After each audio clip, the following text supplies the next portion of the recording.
Salut, lui, c'est Louis. Et juste là, c'est moi, Sam, qui a décidé de jouer le voleur. Nous sommes amis depuis avant même que nous sachions marcher. Et depuis toujours, jusqu'à nos 20 ans, nous avons partagé de nombreuses expériences. Mais cette fois, nous avons décidé de voir plus grand. Ce qui était à la base qu'un rêve s'est transformé en projet, puis en objectif. L'objectif Cap Nord.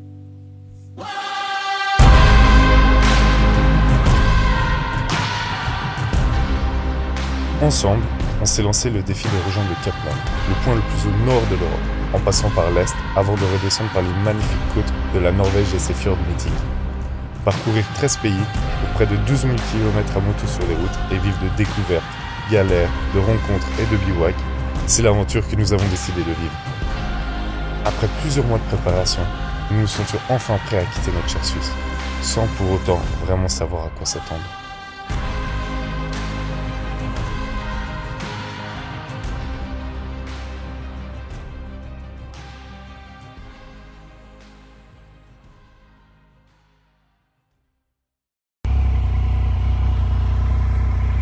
Et Louis, c'est parti, 20 921 kills, on verra il y en a combien à la fin. Let's go. Ce premier jour en Suisse marque le début de notre grande aventure. Et après seulement 30 minutes de route, nous traversons une énorme tempête, comme un signe pour nous tester pour la suite. Malheureusement, nous n'avons pas d'image de celle-ci. C'est le début du road trip, l'excitation à son comble, et rien ne peut diminuer notre bonne humeur. On a planifié et attendu ce voyage depuis plus d'1 an, et en même temps, on n'a aucune idée de ce qui nous attend à ce moment-là. Des paysages grandioses, des rencontres, des mésaventures, et beaucoup de routes. C'est à ça que nous nous attendons.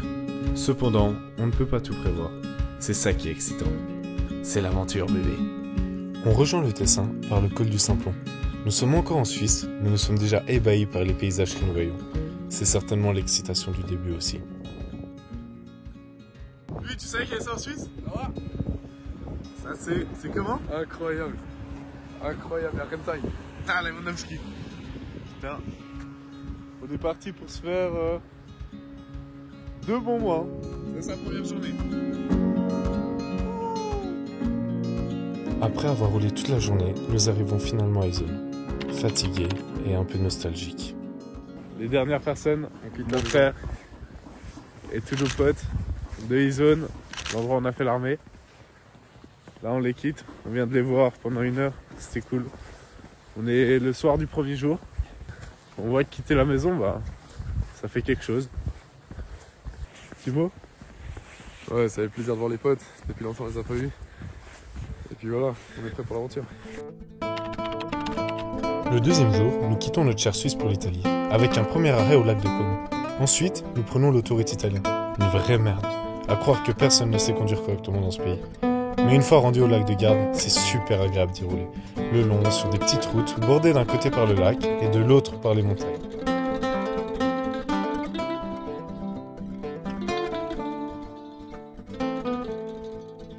Et ce sera finalement en fin de journée que le paysage est le plus époustouflant. En arrivant au bord d'un petit lac, le lac de Molveno, à l'heure où les derniers rayons de soleil passent entre les montagnes et éclairent le lac coincé dans la vallée.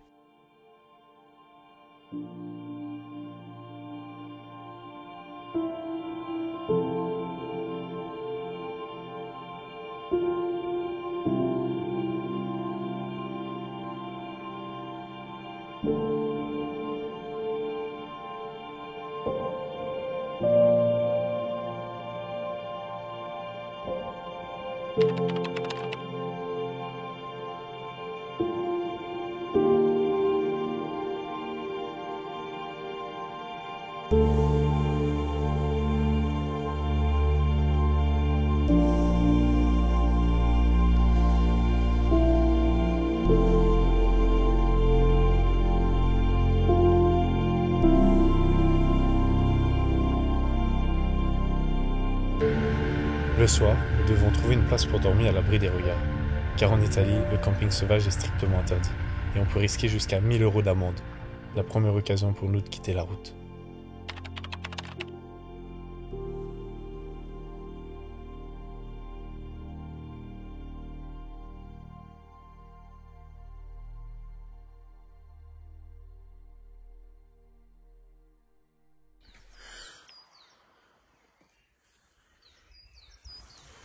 Ok, c'est la fin de la deuxième journée. J'ai arrêté à 19 h.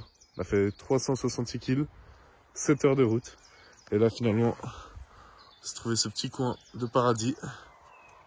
Pas trop loin de la route, mais caché quand même. Louis, tes sensations sur la fin de la journée? Cool. Belle météo. On a bien roulé. On a vu des beaux paysages. En attendant, on n'a pas de soucis. On vient de retendre les chaînes. On verra.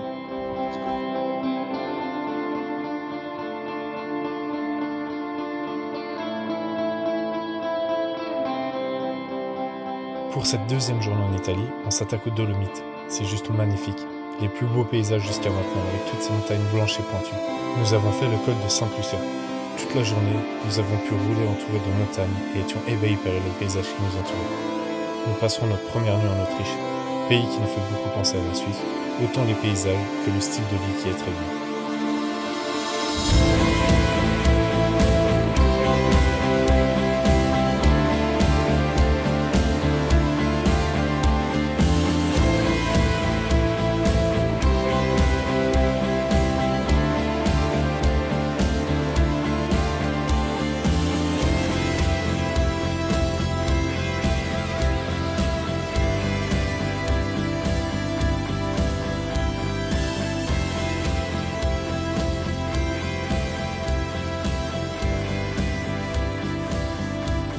Malheureusement, mon manque d'expérience dans la vidéo fait que je n'ai pas beaucoup d'images de notre brève traversée de l'Autriche. Je ne me sentais peut-être pas assez dépaysé, jusqu'à arriver à Vienne au 5e jour, où on a joué les touristes pendant nos 3 heures de visite express.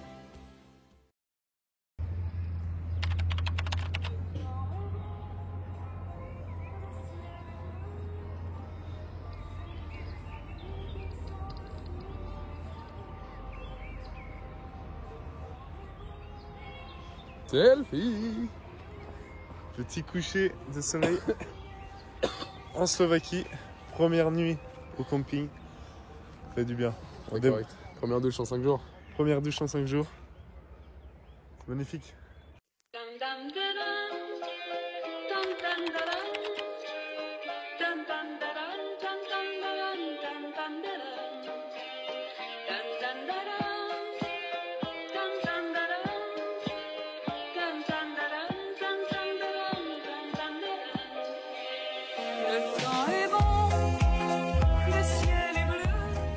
À Bojnice. C'est très très joli Bojnice.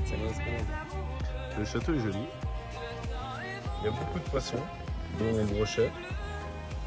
Et on a aussi une tortue. C'est toi la tortue.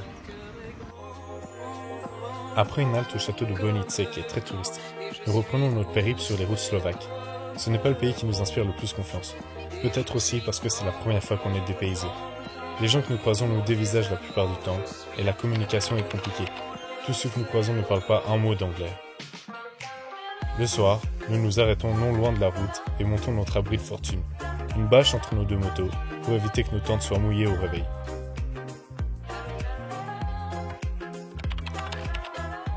Le lendemain, après s'être rapidement arrêté au château de Spies, nous nous dirigeons vers les Hautes Tatras, montagne se situant juste avant la frontière polonaise. Puis atteignons finalement notre 5e pays en 7 jours, la Pologne. Bon. Nous voilà, équipés pour la pluie, en Pologne. J'espère que ce pays nous réserve de belles surprises. Oui, il fait déjà son petit. La Pologne sera la surprise de ce voyage. Après la Slovaquie que nous avions vraiment pas appréciée, nous nous attendions à la même chose pour la Pologne. Mais pas du tout. Malgré son plat, les bâtiments sont jolis, bien entretenus et surtout les gens sont super sympas.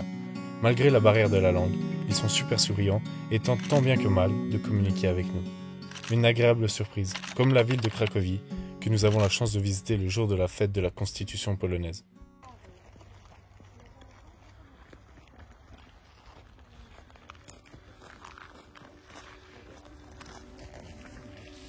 C'est fou. Ah ben.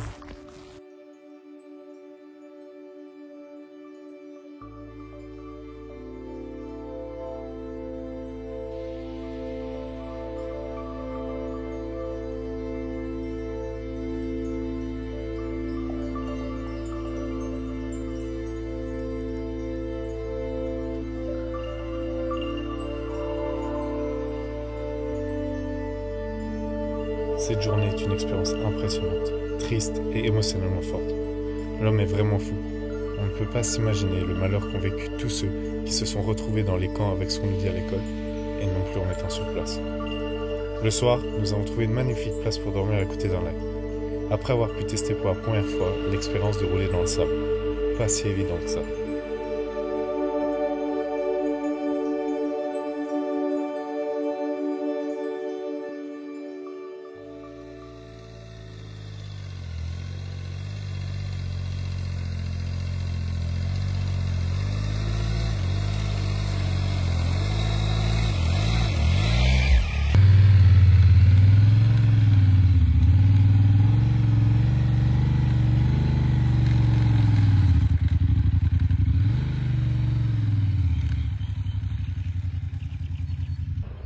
Ok, là c'est le GPS où il nous dit d'aller.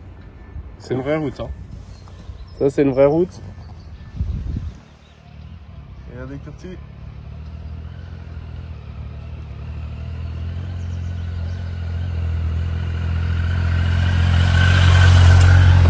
Je sais de partout, les élans de camion passent là. Ouais, c'est sympa la Pologne, c'est sympa. Nous continuons notre ascension cap plein nord, et après une journée sur les autoroutes plats polonais, nous atteignons Varsovie, qui nous réserve bien des surprises. Là, ça change du camping. C'est plus le camping. Ça, c'est notre vue.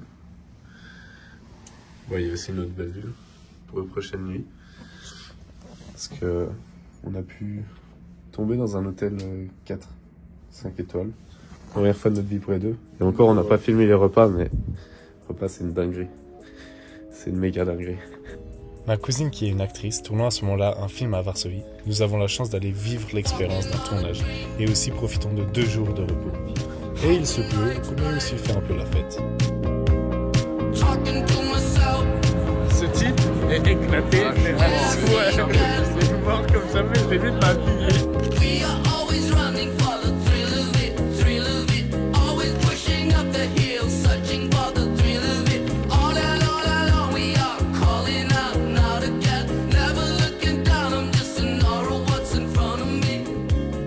Après cette halte à Varsovie, nous reprenons la route sans grand chose de spécial à signaler. Ces longues lignes droites bordées de sapins sont moins amusantes que l'école, mais nous avons le temps de nous perdre dans nos pensées ou de parler ensemble à travers nos intercoms. Et si l'un des deux commence à saouler l'autre, c'est facile, on clique sur un bouton et on roule avec notre musique dans les oreilles. Nous faisons une courte pause à Kaunas, la capitale de la Lituanie. Bon, on ne sait pas trop ce que c'est. Mais là, on est bien. C'est un des trucs à voir à Kaunas, en Lituanie. Il y a beaucoup de monde. Il y a à peu près personne. Mais bon, nous on mange petit sushi, petite viande, petit pain, petites chips, petit eau. Et là on est bien. Après s'être renseigné sur internet, cette sculpture s'est avérée être un mémorial aux victimes du nazisme qui ont tué pendant la Seconde Guerre mondiale à cet endroit plus de 30 000 juifs de Lituanie et d'autres pays européens. On est là. En Lituanie, ma gueule. C'est fou. La mer Baltique, c'est beau. On arrive aujourd'hui, on a fait aller en Lettonie. On a fait Lituanie, c'était tout plat. Là, on a la mer, on a des forêts. C'est incroyable. Magnifique. Et en plus, ce soir, on dort dans l'appart de Nils et Norris. Dingue. Deux potes à moi avec qui je vais au père. Ah, Norris, Nils. C'est comment la pluie? D'accord? La pluie. C'est cool. On attend. On va embarquer dans le boat. Dans le big boat. On sait pas. Direction la Finlande. Et là, on est content en vrai. C'est juste qu'il pleut. Ah, les gars, c'est la pluie. Mais voilà. Et les autres, ils ont leur voiture pour s'abriter. Nous, on a nos motos. C'est pas le truc qui abrite le plus. Mais c'est cool. On quitte l'Estonie. L'Estonie, Lituanie, Lettonie, c'était vite fait, 3 jours. Ouais, c'était joli, on reviendra pas. C'était joli, on reviendra pas. Non, c'est cool. Maintenant, on va en Finlande.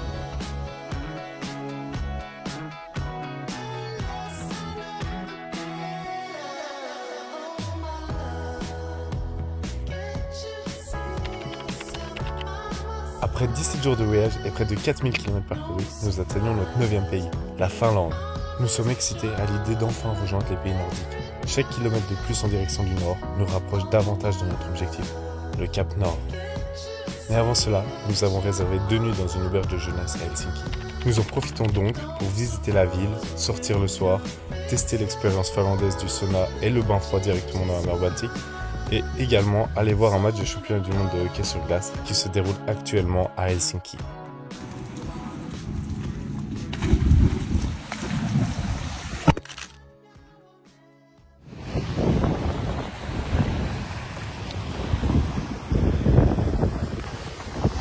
On est à Helsinki. Hier soir on est sorti, c'était cool. Demain on part d'Helsinki et on ira direction Cap Nord, on avancera ce qu'on peut. C'est sympa.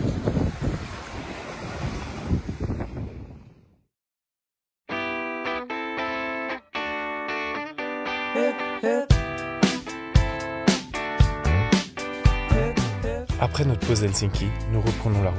Et qu'est-ce que ça fait plaisir de rouler. Les routes sont juste magnifiques et c'est super agréable de conduire sur nos bécanes. Ça monte, ça descend, tourne gentiment et les paysages sont juste grandioses. J'adore les forêts finlandaises et les lacs qui sont juste partout, peu importe où on regarde. C'est magnifique, d'autant plus avec le beau temps.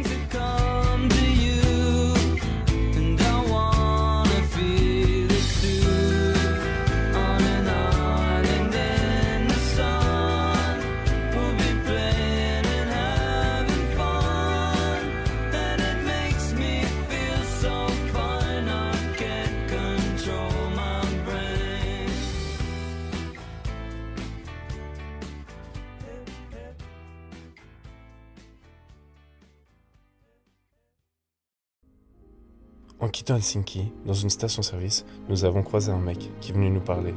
Et là, il nous a demandé quelle route nous allons emprunter. Quand nous lui avons montré la route, il a dit non, passez pas par celle-ci.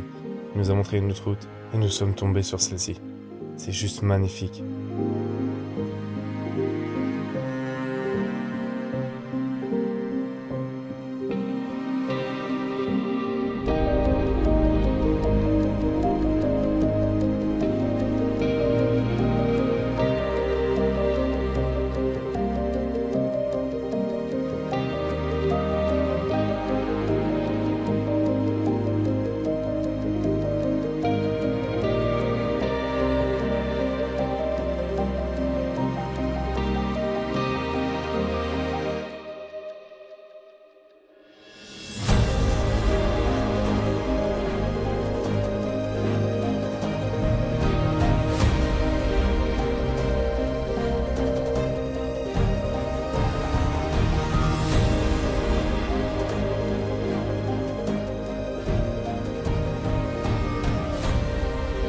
Après avoir roulé plus de 300 km, nous décidons de nous arrêter, car ce soir, il va pleuvoir, donc il faut préparer notre campement.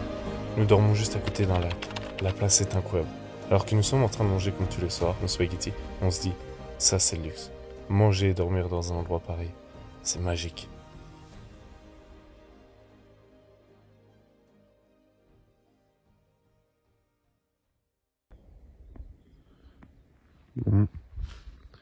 Petit réveil. Il a plu toute la nuit, mais grâce à notre super installation, on peut voir. Il n'y a qu'une petite partie des tentes qui sont mouillées. Là au centre, c'est tout sec. C'est bien parce que on fait ça quand on pense qu'il va pleuvoir, qu'il va annoncer la pluie. Et comme ça nous permet de pouvoir plier nos tentes le matin et qu'elles ne soient pas complètement trempes. Parce que si c'est complètement trempe, ça mouille toutes nos affaires. Là, c'est nos spots pour la nuit. C'est quand même chouette, hein.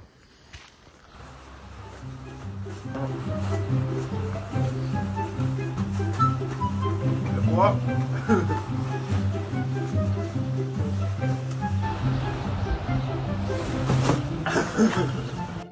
Nous traversons la Finlande rapidement. À vrai dire, la route est assez simple à suivre. Cap sur le nord. Il commence à faire froid, donc on roule sans trop s'arrêter ni réfléchir. Nous trouvons une petite place pour installer notre bivouac sur les bords de la mer Baltique. Ce spot restera gravé longtemps dans nos mémoires.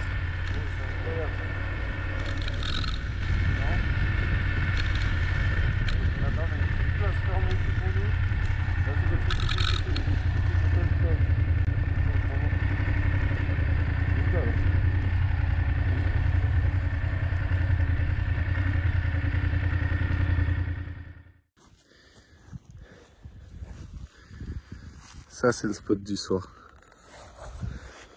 Incroyable. Il est 17h. Déjà posé. On va se faire un petit entraînement. On va manger. Et on espère que le coucher du soleil sera beau. Là, c'est la mer. Et à côté de la mer, entre la mer et les cailloux, c'est la neige. Entraînement fini. Et Ça va pêcher. ça va pêcher. On est à torse nu à comme 5 km du cercle arctique. C'est incroyable. Cet entraînement, le soleil se couche à 22h40, il se lève à 3h40. Et là, il est 18h. On a bien le temps. On va passer une petite soirée. Espérons prendre du poisson.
Soleil.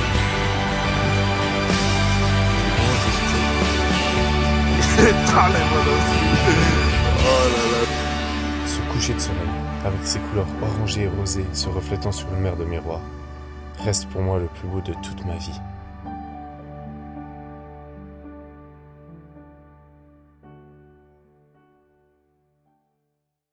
Le lendemain, on suit une route qui longe la frontière avec la Finlande. Frontière qui est un énorme fleuve séparant les deux pays.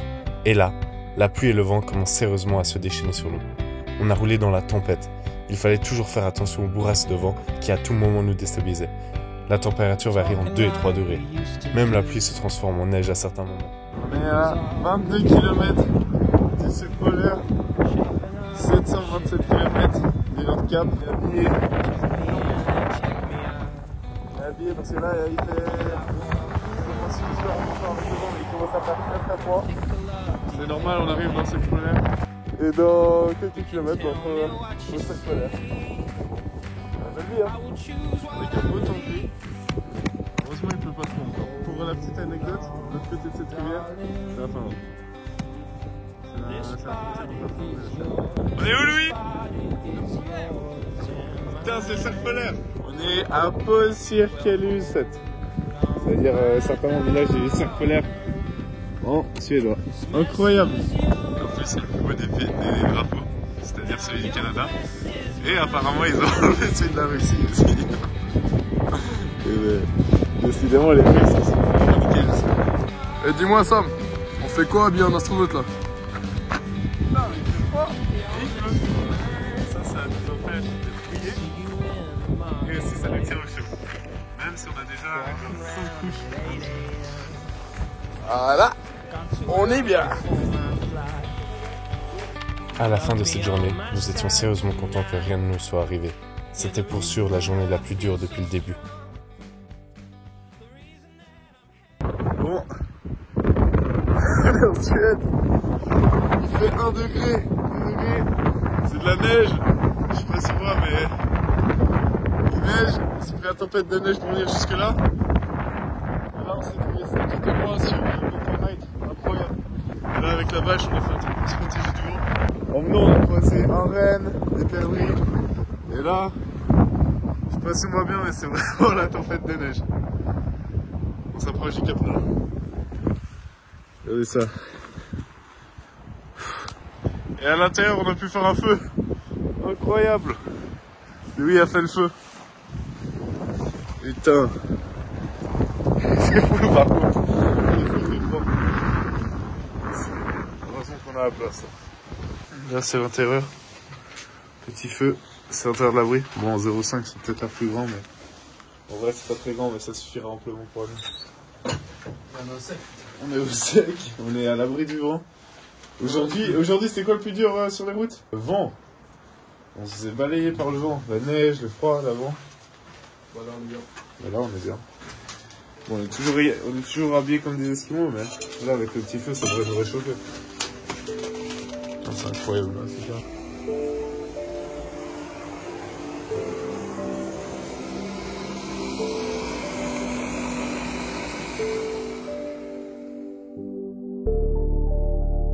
Le lendemain, nous repartons dans le froid, mais au moins, la première partie de la journée se fait au sec.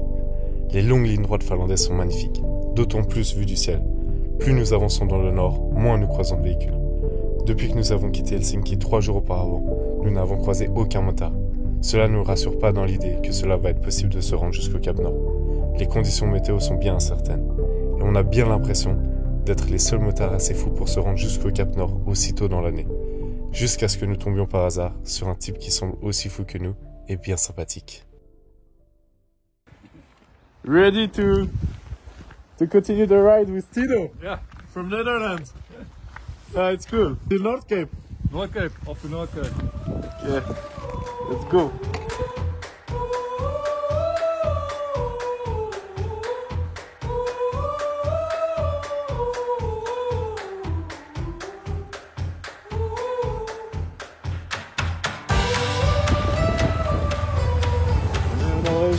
Et on arrive correctement. La tempête. C'est fou. Alors qu'à la base, nous avions prévu seulement de faire quelques kilomètres avec Tilo, nous lui proposons de venir dormir avec nous à Alta, où nous avons réservé un Airbnb pour la nuit. C'est ça aussi le voyage, les rencontres. Ce sera le seul Airbnb du voyage. Mais après les 3 dernières nuits glaciales que nous avons vécues, on s'est dit que de dormir au chaud, ça ne nous ferait pas de mal. Et on a très bien fait. Alta est la plus grande ville située tout au nord de la Norvège. En parlant avec notre hôte du Airbnb, elle nous explique qu'en été, elle ne voyait jamais la nuit et en hiver, jamais le jour. Pour rouler, nous sommes clairement contents qu'il fasse tout le temps jour. Nous dormons donc au chaud, à seulement 250 km du Cap Nord. L'excitation est très grande, mais cependant, à ce moment, nous n'avions encore aucune idée de l'état des routes jusqu'au Cap Nord. On a entendu dire que ce n'était pas possible de s'y rendre en moto. Après une bonne nuit reposante, c'est le jour J. On enfourche nos motos pour une journée qui s'annonce folle. Mais elle sera encore plus folle que ce qu'on pensait au final. Là, c'est la Norvège, bébé. Pourquoi c'est la Norvège? On voit quoi? On voit des rennes au bord de la route. Il y a des rennes partout. C'est incroyable. Je voulais tellement voir des rennes depuis qu'on est parti. C'est vraiment le truc que je me disais, j'espère qu'on en voit. Et il y en a partout, genre. Ils sont sur les routes, au calme. Et ce qui est surtout dingue, on a du ciel bleu. Et on voit même le soleil. Non, c'est tout blanc. C'est incroyable. Par contre, il fait vraiment froid. J'avais les mains là. En train de perdre mes doigts, je croyais.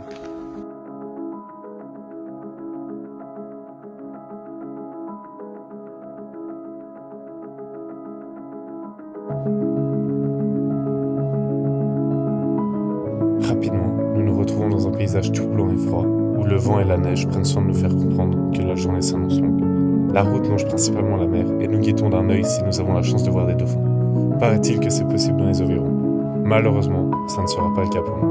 À plusieurs reprises, nous traversons des tunnels sous-marins qui, de notre déduction, doivent coûter moins cher que les ponts.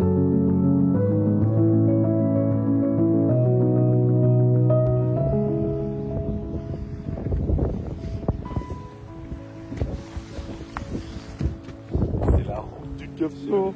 100 km et on y est. Bon, faut faire attention, c'est mouillé, il y a de la neige, mais qu'est-ce qu'on peut demander de mieux?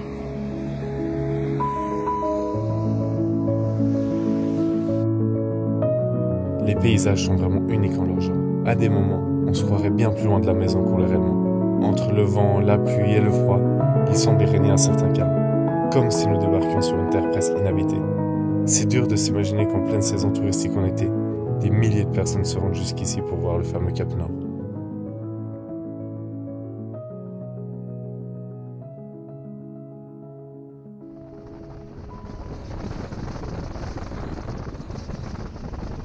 Alors que nous sommes plus qu'à 25 km de notre objectif, les conditions météo se gâtent davantage. Et chaque kilomètre de plus en direction du nord semble plus compliqué que le précédent. Donc le stress et le doute s'installent chez nous. Nous sommes de moins en moins certains de notre capacité de rouler sur la neige et la glace dans des conditions et un froid pareils. Ce n'est pas du tout le scénario qu'on s'est fait en boucle et en boucle dans nos têtes de notre fameuse arrivée au Cap Nord. Mais tant mieux, sinon on ne pourrait pas appeler cela de l'aventure. Et là, il n'y a plus de doute, c'est l'aventure, bébé.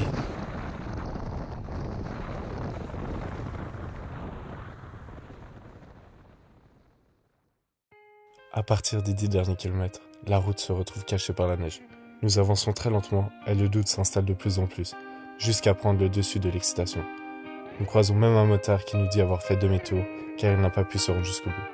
Mais pour nous, ce n'est pas une option. Après plus de 5500 km parcourus, on ne peut pas s'arrêter aussi proche du but. Pourtant, nous n'avons jamais semblé aussi loin en même temps. On voit la boule là-bas.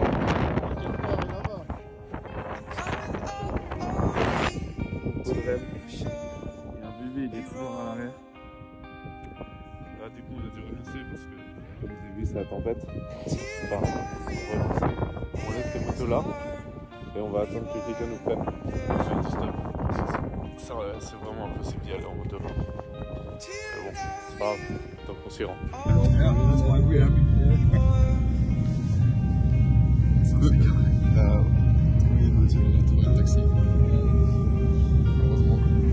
On s'est arrêté à 5 km du Cap Nord. Ça fait une heure qu'on attendait. Mais bon, c'est ça.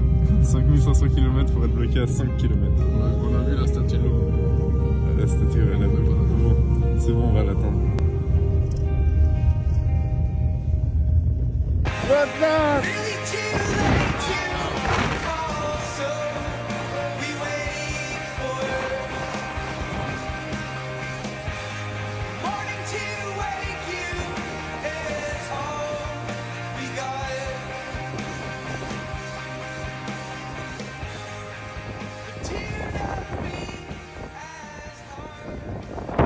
On est au Cap Nord.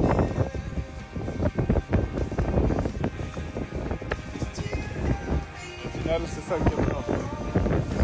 C'est juste ça. Mais bon, quand on sait toute la route qu'on a fait,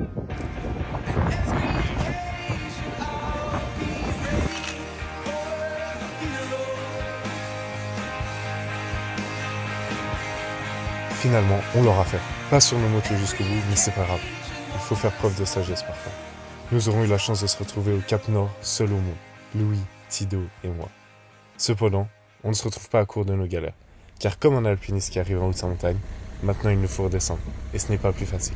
À cause du vent qui a soufflé la neige sur la route, les routes sont devenues encore plus impraticables.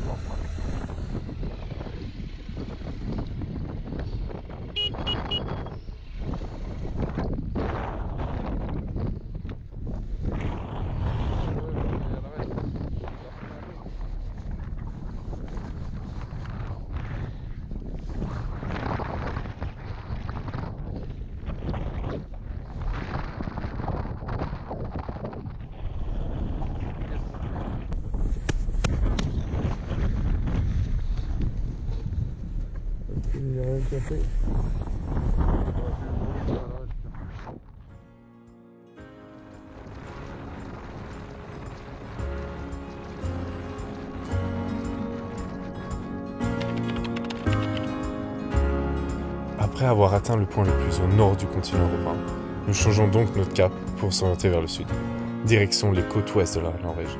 Nous ne sommes pas à court de paysages époustouflants, ni de nos surprises d'ailleurs.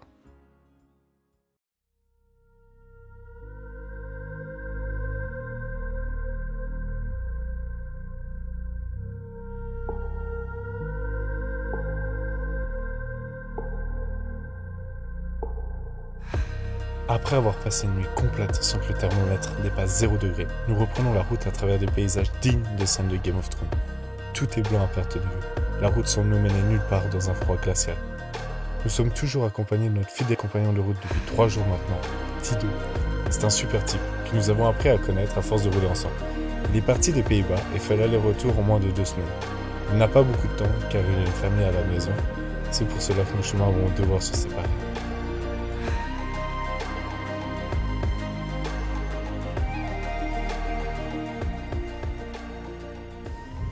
petit spot du soir dans les fjords.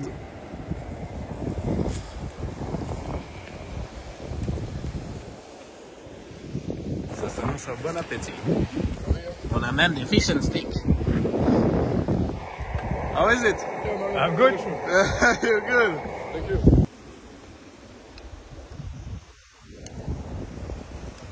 Après la nuit sur le bord du fjord, nous arrivons finalement au début des îles Lofoten. Ce passage marque la séparation de nos chemins avec Tido. Bye bye. Bye. We'll see you again. Good safe. Good safe. Bye bye.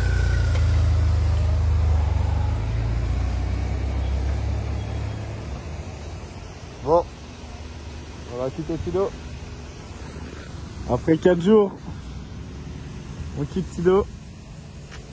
C'est vraiment cool, 3 nuits avec lui, c'est un super type. Maintenant, c'est pas mal. Ça pourrait être notre père. Il est super cool. On a été au Cap Nord avec lui. Certainement que ça aurait pas été aussi facile. Pour prendre la route. Et c'est quoi qui nous attend, bébé? Les Lofoten, bébé.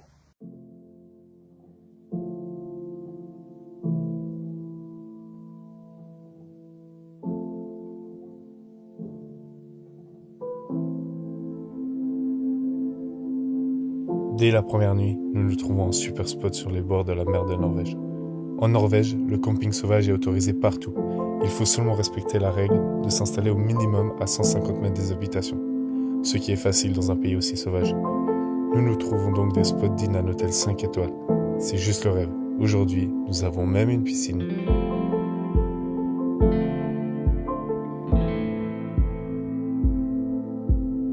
Là, c'est mon d'or. Et ce con m'a convaincu d'aller dans l'eau. On a loupé la première prise, faut qu'on y retourne. Mais bon, petit bateau de pêche. C'est cool. Vas-y, on y va. Allez, go dans l'eau.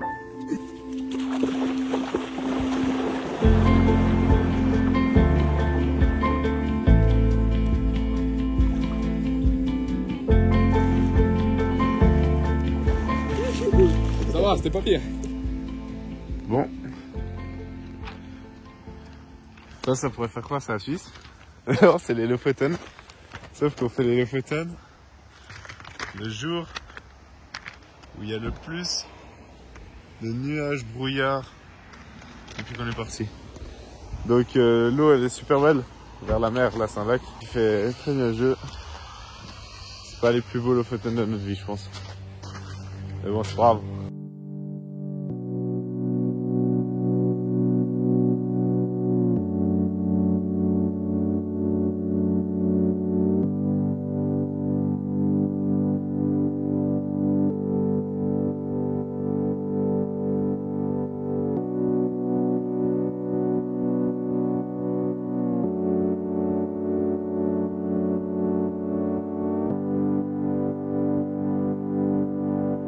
Nous étions déçus en début de journée de rouler dans les nuages et pensions rater les magnifiques paysages des Lofoten. Eh bien finalement, nous nous sommes trompés. Les paysages sont juste à couper le souffle et nous nous retrouvons comme perdus, comme dans un rêve.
On est à NXWAG.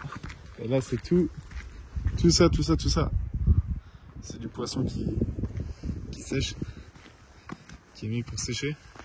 Et là, il y a un terrain de foot. C'est incroyable. En plus, on a même du ciel bleu. Alors qu'il faisait vraiment moche dans Lofoten toute la journée. Que du poisson. De notre touch.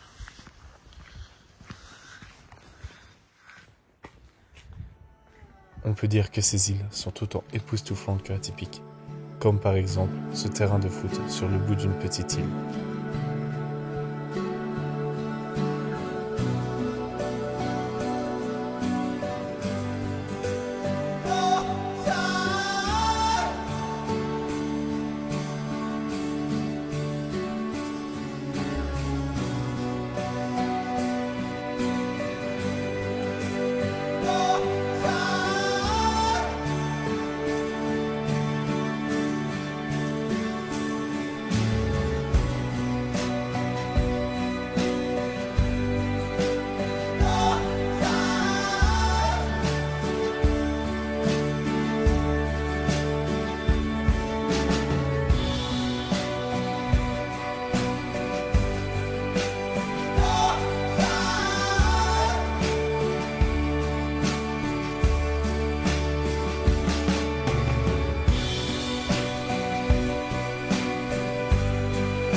Le soir, nous allons vers un spot qui nous a été vivement conseillé par 2 Français qui font le tour du monde en Land Rover. Nous les avons croisés le jour même à NXWAG. Malheureusement, tout ne se passera pas comme prévu.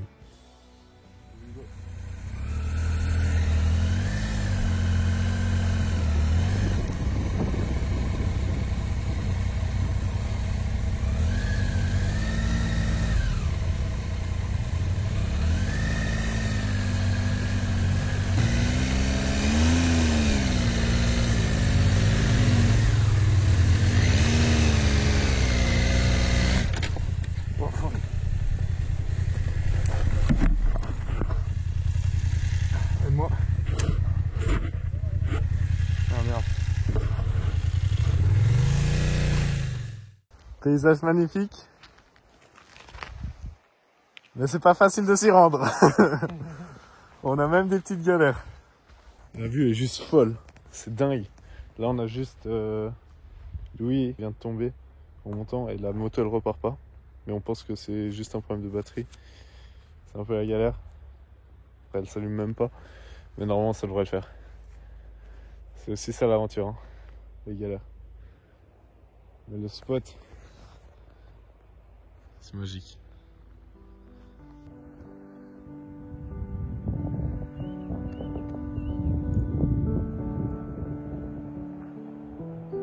Du coup, pour expliquer, la moto de Louis elle est là-bas en bas, elle est là. Il y a des personnes qui viennent voir la vue ici, parce que c'est magnifique. Il y avait 2 frères qui étaient ensemble dans une voiture. On leur a demandé si on pouvait ponter. On a ponté la moto. Au début, on galérait à ponter. Ensuite, c'était bon. En fait, on pontait, on mettait le contact, ça fonctionnait. Et dès qu'on essayait de partir le moteur, ça s'arrêtait. Les gars, ils étaient super cool, vraiment trop cool. Ils voulaient tout faire pour nous aider. On pouvait rien faire de plus. Nous qui avons dit genre, non les gars, c'est bon, partez, vous pouvez rien faire de plus. Ensuite, il y avait un autre gars qui est venu se fumer une clope. Genre regarder la vue et tout avec sa copine. Et moi, je me suis dit, faut essayer, c'est la seule chance qu'on a. Je lui ai demandé par hasard, genre, s'il pouvait venir un peu, en gros, aider. S'il connaissait quelque chose et tout. Il regarde un peu et tout, lui il dit qu'il peut pas. Et il me dit, j'ai un pote, il peut peut-être aider. Et là, le gars trop sympa, il a passé, je pense, 15 minutes au téléphone avec son pote. Et à lui expliquer, il a regardé la batterie, quelle batterie c'était et tout. Il pense que c'est un problème de batterie, son pote aussi. Et genre, faudrait juste changer la batterie, normalement c'est bon. C'est trop cool. Le problème, c'est que demain c'est dimanche, tout est fermé. Donc voilà, c'est un problème. C'est pour des problèmes comme ça que aussi vous voulez vivre. Regardez cette vue. C'est magnifique. C'est à vie. On espère que le problème sera réglé demain. Donc on peut espérer repartir. C'est le seul truc qu'on espère là. Juste repartir. Au moins il pleut pas. Et le paysage encore une fois.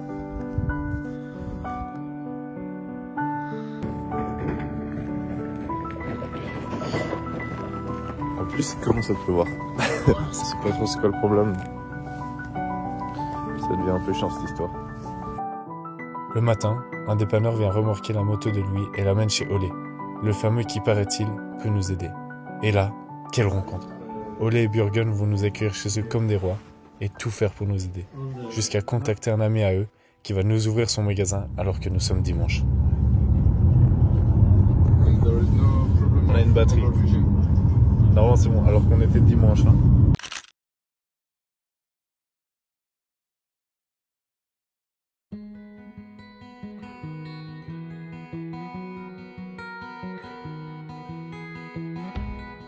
Cet incident nous prouvera qu'au final, dans notre malheur, nous avons fait la plus belle et inattendue rencontre de notre voyage.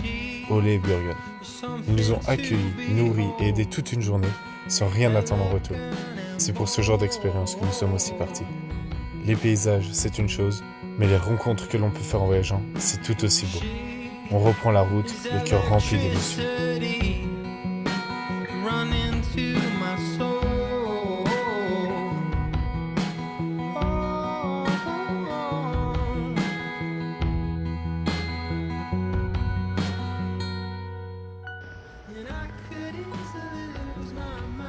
C'est notre ferry, destination de Bodø. On quitte les Lofoten.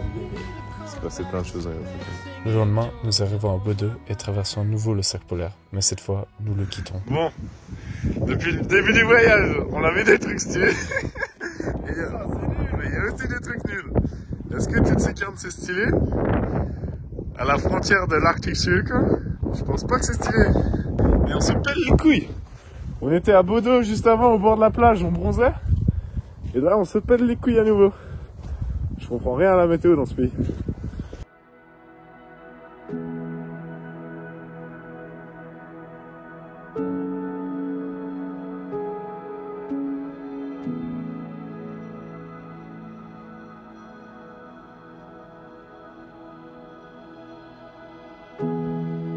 Le voyage, c'est finalement assez simple. On monte sur nos motos, vagabondant sans savoir ce qui nous attend, ni où nous dormirons le soir même, et c'est cette simplicité, ajoutée au paysage, notre complicité et des bons moments de rigolade entre potes, qui fait que nous profitons de chaque instant. On n'a en tout cas pas le temps de s'ennuyer. Les journées s'enchaînent, apportant chacune leur lot de bonnes ou mauvaises surprises. Et c'est comme ça la vie.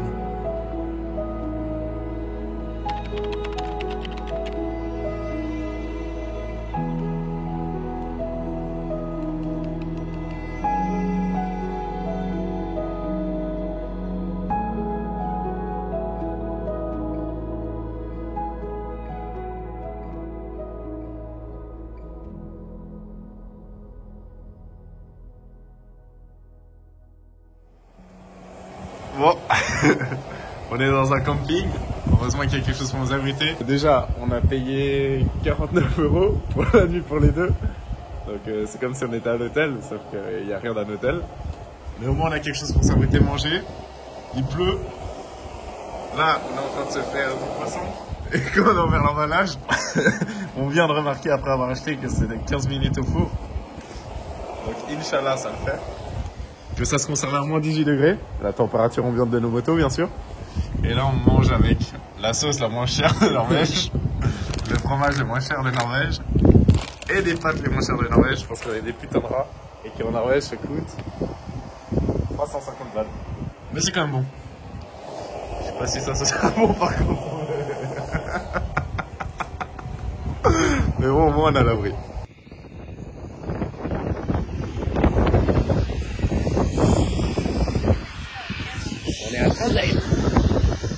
Et alors qu'il annonce de la pluie depuis 2 heures, comme à leur habitude depuis qu'on est en Pologne, il ne pleut pas. C'est joli, hein?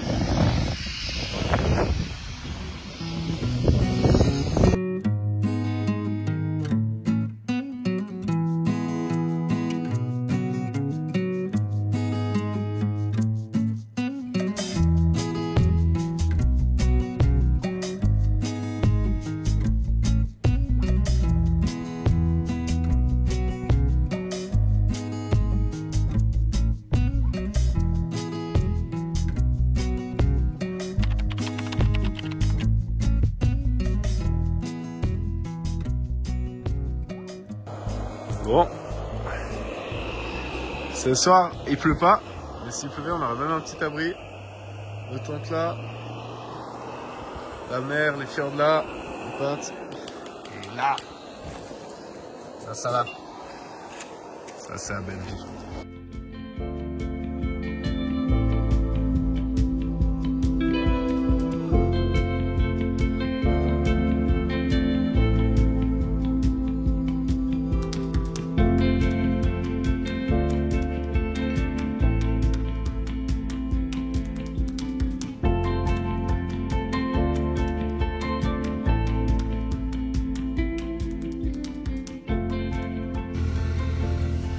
Putain, je sais pas ce qui se passe, je viens de me réveiller, c'est 23h là. On entend un bruit bizarre. Sam, c'est quoi ce bruit? Quoi? C'est quoi ce bruit? Non, je sais pas. Je viens de me réveiller. T'entends? Regarde. Mec, il y a un bruit bizarre. Oh, c'est ta moto. Mais non, elle part toute seule. Ma moto, elle part toute seule, les gars.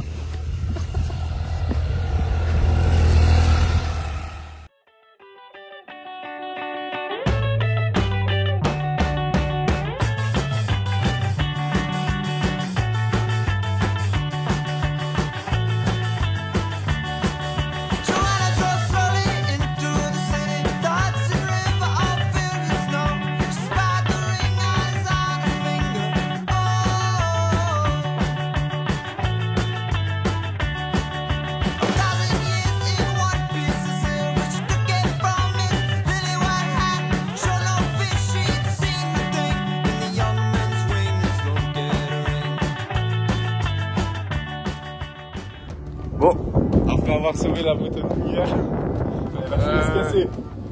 La coquine. Mais c'est bon, on l'a sauvée. Maintenant, on va pouvoir reprendre le ferry.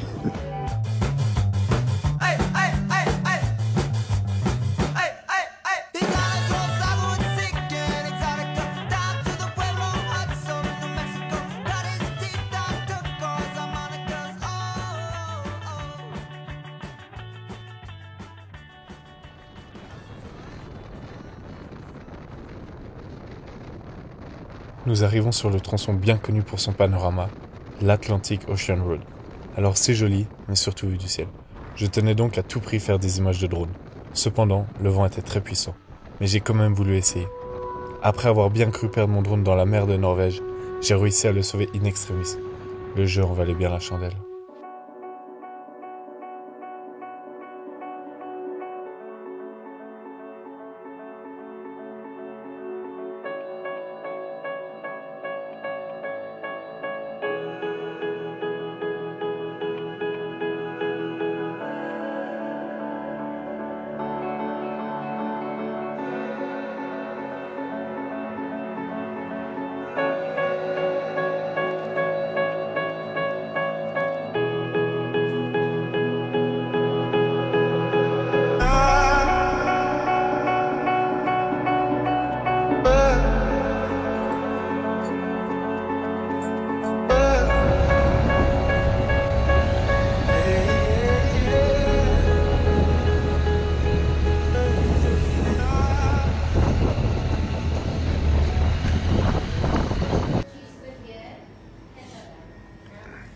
Il y a un truc qui est bien dans la vie de tous les jours, mais qui n'est pas quand on voyage, c'est quoi? Les jours fériés, putain. On n'y pense pas, on s'y attend pas, on se prend l'ascension dans la gueule. Et là, alors qu'on devait s'acheter des barbecues, bière et tout, on se retrouve avec tout qui est fermé. À se retrouver de manger une pizza à 14 balles qui est vraiment pas ouf. Qui est dégueulasse. Qui est dégueulasse dans une station-service. On n'a pas de bière, on n'a pas de viande pour ce soir. Alors que ça fait un mois, aujourd'hui ça fait un mois pile qu'on est parti. Les jours fériés, c'est vraiment cool que dans la vraie vie. Là, quand tu voyages, c'est vraiment pas cool du tout. C'est comme les dimanches. Les dimanches, ça n'a rien de cool quand tu voyages. Ah là, on est quoi? Ah là, on est bien. Ah là, on est bien. On a un beau spot, pas de pluie. Et là, on va retrouver notre pote Thiago. Et avec sa petite famille. Ça fait un mois qu'on est parti, putain. Un mois, on se boit un bière. À 2,5% des bières sont cuites. Pourquoi? Parce que là, on arrive au centre commercial. On a nos bières à 4,5%, mais qui nous coûtent déjà 3 bras. Genre 24 balles les 4 bières. Et là, la meuf, elle commence à nous dire que c'est pas possible d'acheter ces bières. Du coup, je sors ma carte d'identité, elle dit non, c'est pas ça. Elle nous explique que genre, là, on est l'Ascension. les jours fériés. Tu peux pas acheter d'alcool les jours fériés. Et du coup, elle nous dit, bon, vous pouvez acheter ça, je vous conseille ça, c'est 2,5%. C'est fou les règles. Genre, ils ont pas le droit d'acheter d'alcool après 18h, pas le droit d'acheter de l'alcool le dimanche, les jours fériés. Mais c'est drôle, c'est un beau pays, ça coûte la peau du cul. Au niveau des règles avec l'alcool, ça veut rien dire, c'est pas normal leurs règles avec l'alcool, mais c'est sympa. Le soir, nous profitons de passer une soirée avec Thiago, un ami, qui est parti avec sa famille et lui aussi monte jusqu'au Cap Nord, mais par le chemin inverse que nous. Après un mois à vagabonder sur les routes, c'est plus qu'agréable de pouvoir se poser et discuter avec des amis.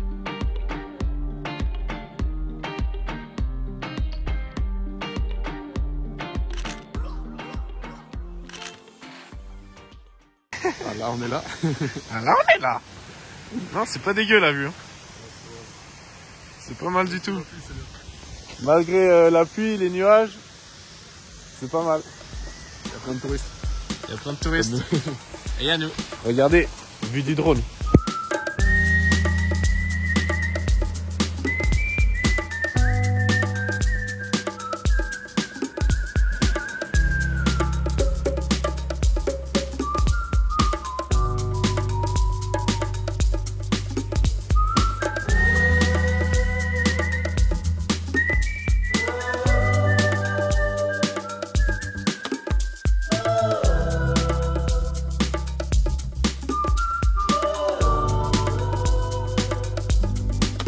It's a long travel, but we're not in a hurry. It's a long travel, and we're rolling free. It's a long travel, but we're not in a hurry. It's a long travel, and we're rolling free.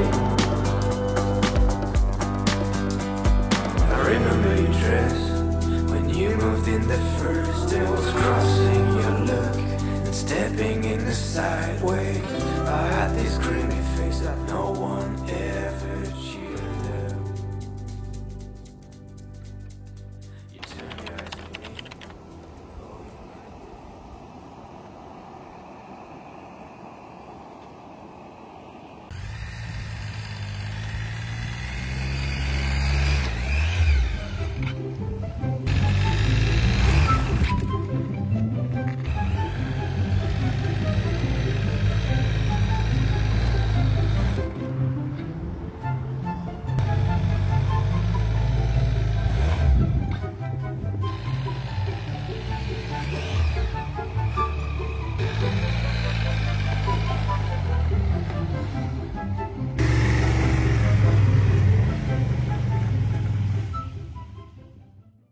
Nous continuons notre périple le long de la côte ouest norvégienne, jusqu'à atteindre la deuxième plus grande ville du pays, Bergen.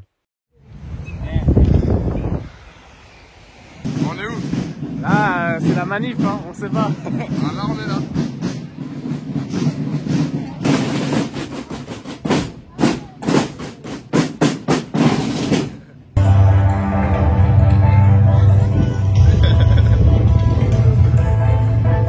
Tu regardes pas lui?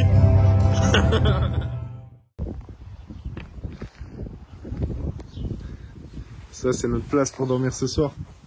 C'est incroyable. Thiago avec qui on était il y a 2 soirs, je savais qu'il avait une cousine à Bergen. Et là on n'a rien trouvé, on voulait passer la soirée à Bergen et faire la fête un peu. On n'a rien trouvé, pas d'auberge de jeunesse, pas d'Airbnb. J'ai dit est-ce que peut-être on peut mettre la tente dans le jardin de ta cousine. Il a contacté, il m'a redit et là ils nous ont proposé même de dormir dans la maison. Mais bon, on va se satisfaire du garage, c'est incroyable. Ils sont vraiment incroyables ces Norvégiens. Hein. Trop cool. Et on rentre à la maison. On rentre à la maison. On a un toit ce soir. Hein. Ah, on dort au chaud là. Et la maison, elle se ferme.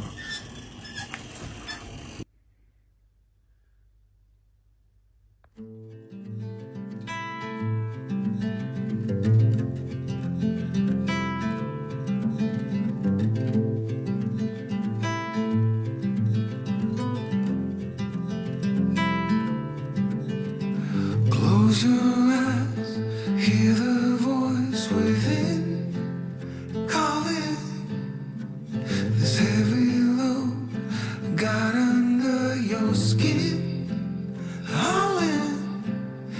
got the white knuckles holding on it tight, keeping your feelings bottled up inside, heading for collision in the night. To really live, you gotta die. Breathe in, breathe out. Hey, come alive. Breathe in. Ok, on part de là. Là, il y a nos motos. Oui, on va où? On va à Trolltunga, à l'Angle du Troll, aussi appelé, un des trucs les plus touristiques. 23 km, 800 mètres dénivelé positif. Début de la marche. Et grosse dédicace à tous ceux qui sont à Izone. Parce que là, c'est comme si on était à Izone. Ces petites routes qui montent. Allez. C'est là qu'on se rend compte. Et c'est vraiment une marche touristique. Les cailloux sont aménagés en escalier. Vraiment, pas la marche la plus naturelle qu'on ait fait, mais c'est vraiment joli.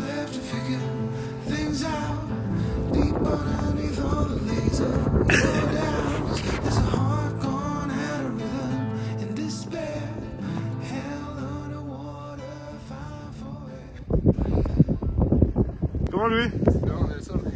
Ouais, c'est ça qui est fou. C'est parfait d'en attendre 30 minutes pour faire les photos sans pouvoir rester nuit sur le caillou. Ça fait 15 minutes. Et il n'y a que nous. Bon, la neige c'était pas prévu. On a vu? C'est joli. Et là, si je vous montre en bas, envie de tomber. La marche en bas les coups.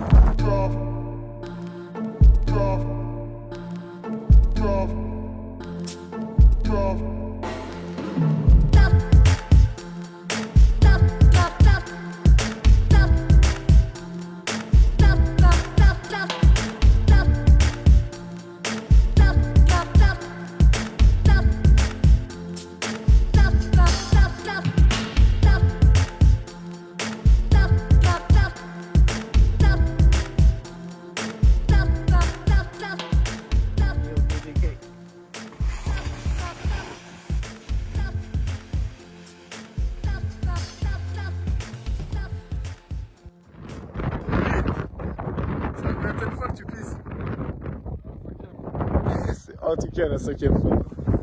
Là, on y va. Putain, le style, la classe et la raison. On a un berger qui est en train de pisser là. Tiens, ton bâton. Ils sont où tes moutons? Je les cherche encore. Je suis un évêque. Suivez ma voix. Finalement, on a fini la marche. On était fatigué, on voulait se trouver une place facile pour dormir, mais ça nous a pris 3 heures de route pour trouver une place. Mais ça vaut le coup, non? Ceci n'est pas un filtre. Hein. Ça, c'est un double arc-en-ciel. Jamais on a vu. On sait pas si... Même à la vidéo, ça rend bien, mais là, il y a notre spot. Tellement puissant. L'arc-en-ciel le plus puissant que j'ai eu de ma vie.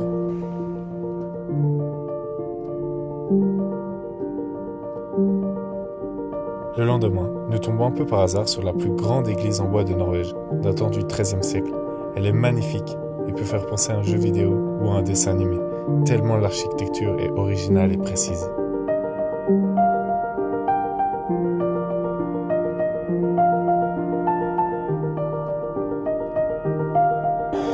Là, c'est le grand luxe. Radis tomate, sauce, boulettes de viande, concoctées par le chef. Et tout ça avec les pâtes. Alors là, on mange pas tous les soirs dans le luxe, mais là, je pense que vous nous enviez tous. Là, on est bien. Là, on est bien. Sam, tu fais quoi? Putain, merde! Nous passons à Oslo et nous y arrêtons rapidement, mais nous n'avons pas de réel intérêt pour la capitale. On a vu assez de jolies villes jusqu'ici et préférons donc continuer notre route direction la capitale suédoise, Stockholm. Étant donné que nous ne savons jamais où nous dormons le soir même, c'est un peu de loto. Nous utilisons l'application Park4Night, que je recommande à tous les voyageurs. Cela nous a beaucoup aidé, surtout dans les pays nordiques. Et sinon, nous regardons avec les images satellites s'il n'y a pas un petit coin tranquille le long de la route ou autre. Nous devons donc souvent emprunter des petits chemins et espérer que le spot est adapté à nos deux tentes et motos. Parfois, dès le premier essai, c'est le jackpot. et au contraire d'autres jours. Cela peut nous prendre beaucoup de temps et beaucoup de tentatives avant de trouver le spot parfait.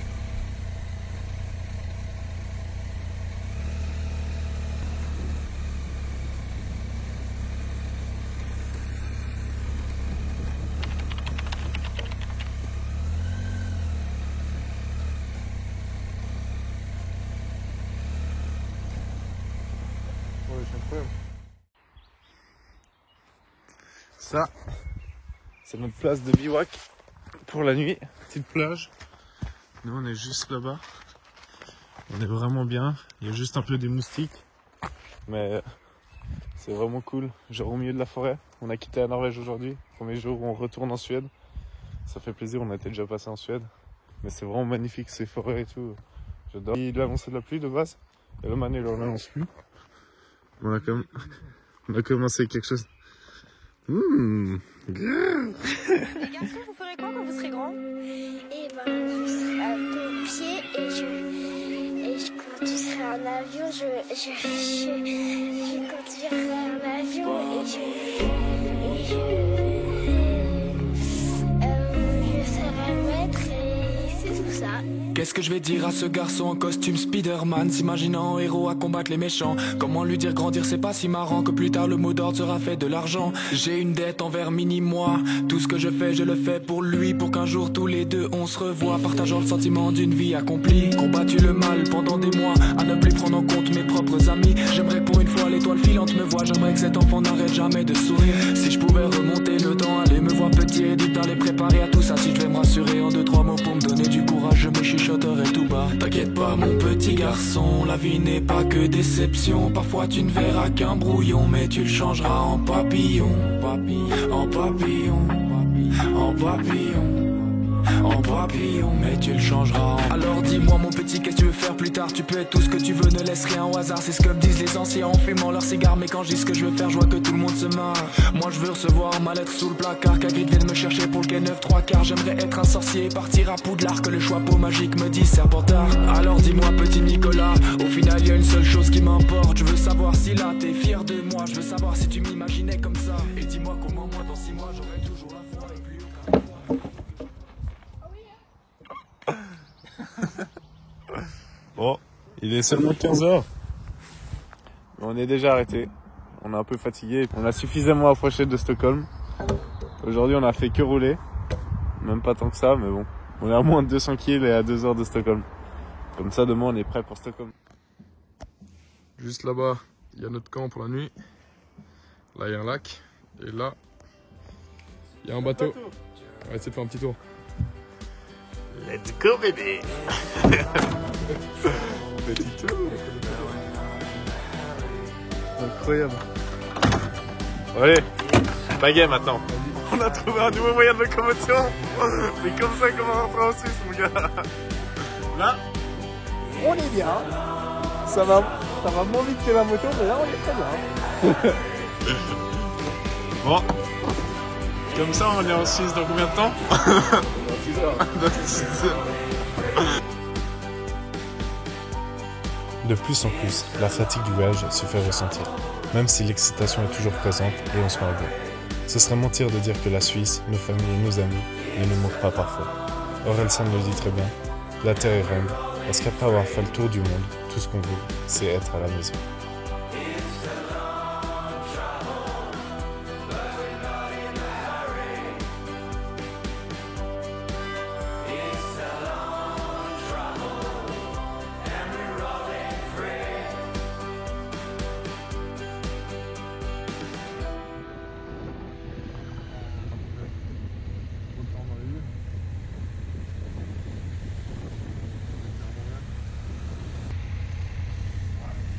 On est bien là.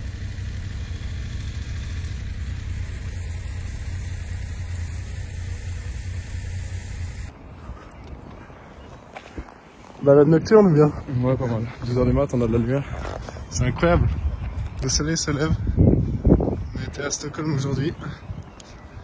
C'est joli. La belle vie, hein. On me raconte pas toutes les fraîcheurs qu'on voit. Hein. Ça, je quête. Après avoir donc passé une nuit à Stockholm, nous prenons la direction de Copenhague. T'as fait quoi, Louis? Ouais, la racine cassée. Putain. Tombé la moto alors qu'on était déjà parqué, quoi. Ça c'était déjà cassé. Ça c'est pour vous montrer, ça date d'Autriche. Ah, d'accord, c'est bon. Et là ça a pris un petit peu. Et là, elle est pliée un peu. Mais ça a l'air de bien tenir. Non, ça devrait le faire. Et ça c'est le spot du soir. Spot du soir, bonsoir.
Là-bas, c'est le pont qui relie Copenhague.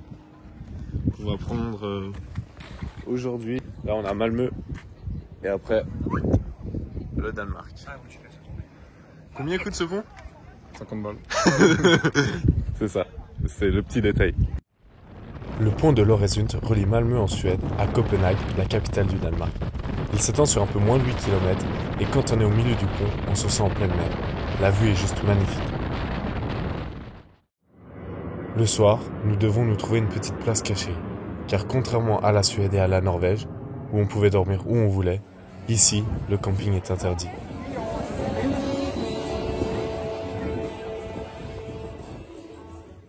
Louis, on a trouvé un gang de motards. C'est bon. C'est le gang Harley Davidson Bruxelles. Nouveau gang de motards. Là on prend le ferry, on part au Danemark pour l'Allemagne. La Belgique. Ce ferry est le dernier de notre périple et marque aussi notre arrivée dans le 13e pays, l'Allemagne, bien que nous ne comptons pas y rester longtemps.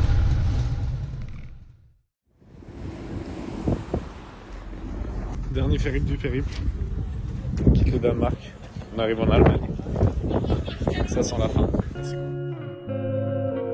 Après une nuit proche d'Hambourg, que nous visitons très rapidement, on s'élance sur les autoroutes allemandes. Désormais, il n'est plus question de visiter. Seulement de rentrer à la maison, c'est notre unique volonté. Après presque 700 km de parcouru en 9 heures, nous nous trouvons une place pour dormir où personne ne nous dérangera. Ce soir-là, j'ai écrit dans mon carnet de voyage, nous nous trouvons à moins de 400 km de notre chère maison, et le plus beau des villages, Givrin. Car une chose est vraie, en 11 500 km, on en a vu des belles choses et des paysages de dingue. Mais si je devais choisir une place pour habiter actuellement dans ma vie, ça sera toujours à Givrin. Notre chère Suisse commençait vraiment à nous manquer.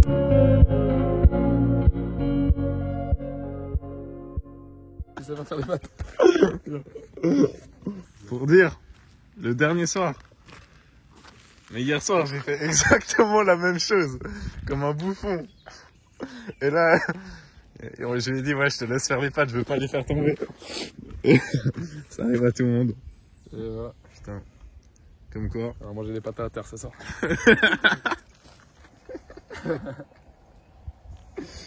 Ça a l'air bon. Ça va pas mal. Ça, c'est la méthode Tido. Les bouchons d'oreilles. Ça nous sauve la vie sur l'autoroute. Sinon, on se fait détruire. Dernière journée, on est à 1h30 de balle. Ah, c'est quoi bientôt? On est de la 6 pour 40 ans. Putain, ça va être dingue. Incroyable. Bon, on est prudent encore. Et on se revoit en Suisse.